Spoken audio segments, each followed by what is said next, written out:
Quantity जास्त असते, बल्कमध्ये असतं, त्याची क्वालिटी, त्याची प्रोसेस कशी असते, आणि तुम्ही जे बनवता स्पेसिफिक नंतर कस्टमायझेबल, त्याची नक्की प्रोसेस आणि नक्की काय वेगळं असतं. ओके. आता या क्षेत्रामध्ये काम करत असताना एक गोष्ट जाणवली की लोकांना बऱ्यापैकी व्यावसायिक दृष्टिकोन करून जर कोण शिल्पकार काम करत असेल तर त्याचं काम आणि एक शिल्पकला म्हणून जे जगाला किंवा आपल्या पुढच्या कस्टमरला द्यायचे ते काम करणार, असे दोन वेगवेगळे घटक आहेत.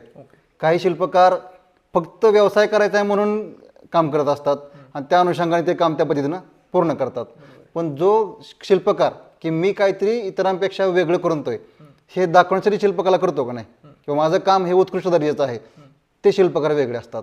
मग ते काम करत असताना याच्यामध्ये काही गोष्टी बारकावीच्या असतात किंवा त्याला काही ऐतिहासिक पाठपुरावे असतात, त्याचा अभ्यास करून करणं, ह्या सगळ्या गोष्टी खूप महत्त्वाच्या आहेत.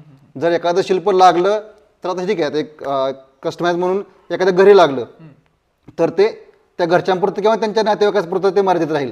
पण जर एखादं सोशल स्पेसमध्ये लागलं, म्हणजे सार्वजनिक ठिकाणी लागलं, तर ते शिल्प त्या पद्धतीचं किंवा त्या ऐतिहासिक संदर्भाला धरून असावं, हे एक शिल्पकार म्हणून माझं मत आहे.